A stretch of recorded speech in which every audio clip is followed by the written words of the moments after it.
In Week 18 of the NFL season, the Arizona Cardinals are going to play host to the Seattle Seahawks. In this video, I'm going to talk about how these two teams compare in terms of statistical ranks and their rosters. Let's start by looking at the offensive ranks of these two teams. Over the course of the season, the Cardinals have had a much more effective offense than the Seattle Seahawks. They've ranked 8th in yards per game, 8th in passing yards per game, 9th in rushing yards per game, and 11th in points per game. Now, by comparison, the Seahawks have ranked 23rd in yards per game, 25th in passing yards per game, 12th in rushing yards per game, and 17th in points per game. It is worth noting that the Seahawks just came off of a 51-29 drubbing of the Detroit Lions. By far their best offensive output this year. When we look at the defensive rankings, the Cardinals also have quite the edge. The Cardinals ranked 10th in total yards per game allowed, 8th in passing yards per game allowed, 11th in rushing yards per game allowed, and 5th in points per game. Conversely, the Seahawks are near the bottom of the league in most of these measures. They're 30th in yards allowed per game,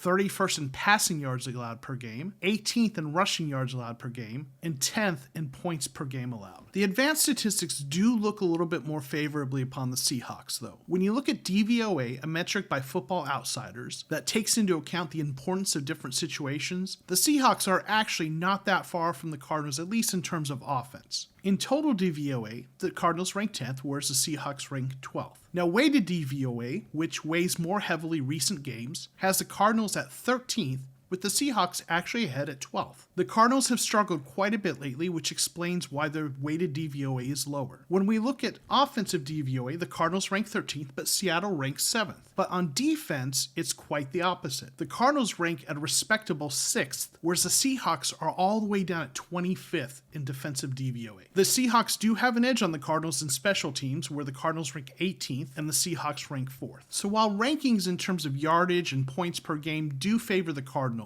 DVOA suggests that the Seahawks are a better team than their raw rankings indicate. Next, let's look at how these two teams stack up in terms of their different position groups. Now, when we start with quarterback, this is one where I think the fan bases on each team are going to disagree. Obviously, Russell Wilson has been a top-tier quarterback throughout his career, but this hasn't been his best season, in part due to injuries. Now, Kyler Murray started out this season as an MVP candidate, but has struggled some down the stretch. So in order to determine which team has the edge at quarterback, let's take a closer look at the statistics. Now, both Russell Wilson and Kyler Murray have only played 13 games due to injury. Kyler has an advantage in terms of completion percent and yards, as well as touchdowns. Now, Wilson has been better avoiding interceptions, but Kyler has rushed for quite a few more yards and 4 more touchdowns than Russell Wilson has. Wilson does have a slight edge in quarterback rating, but when you look at ESPN's proprietary QBR and PFF's grades, Kyler Murray has a significant advantage over Russell Wilson. While Russell Wilson is still an outstanding quarterback, based on these statistics, I'm going to give the edge to Kyler Murray. Now, when we look at running backs,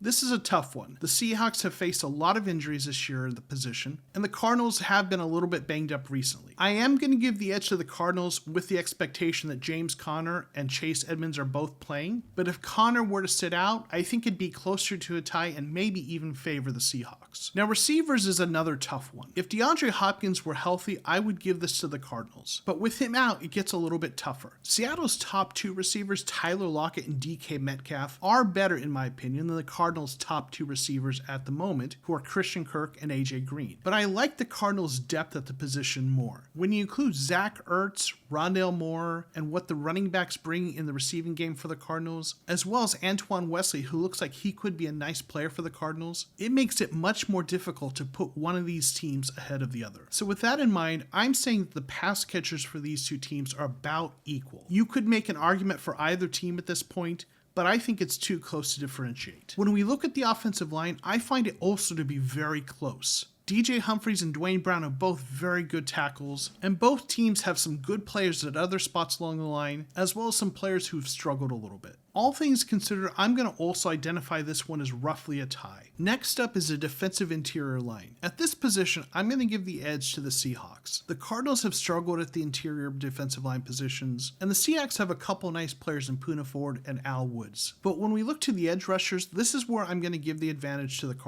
Chandler Jones is one of the best best edge rushers in the NFL, and Marcus Golden has had a double-digit sack season thus far. Carlos Dunlap's a nice veteran, and Rasheem Green is developing nicely, but altogether they just don't compare to the Cardinals' edge rushers. Now, when it comes to off-ball linebackers, I am going to give the advantage to the Seahawks, though it's worth noting that Bobby Wagner is doubtful for this game. But with the struggles the Cardinals have had at the position, I'm still going to go ahead and give the edge to the Seahawks. Now, when we look at the secondary, I'm going to give the advantage to the Cardinals. DJ Reed and John Reed are a nice pair of cornerbacks, and Quadri Diggs has had a decent season, but overall, I think the Cardinals' safety duo of Budda Baker and Jalen Thompson, and the solid play they've gotten out of their cornerbacks, on top of the fact that Seattle has the 31st ranked passing defense, leads me to give the advantage to the Cardinals here. Finally, when we look at special teams, I'm going to give the advantage to the Seahawks. They fare much better than the Cardinals in special teams DVOA, and the Cardinals' return game has not been great this year. When you add everything up, the Cardinals appear to be the favorite in this game. Although they've struggled recently and the Seahawks did come off their most impressive game of the year, each team's defense seems to be the real difference maker here. The Cardinals' defense has been roughly a top 10 unit this year, while the Seahawks have ranked amongst the very worst defensive units in the league. When you're looking at divisional matchups, anything can happen, and Seattle certainly has the ability to come into Arizona and win this game. But the odds do favor the Cardinals when you take everything into account. What are you expecting to see in this game? Let me know in the comments below. And also, please do me a favor and click like on this video. And if you're new to the channel, please consider subscribing. Thanks for watching, and we'll see you next time on The Cardinal Rule.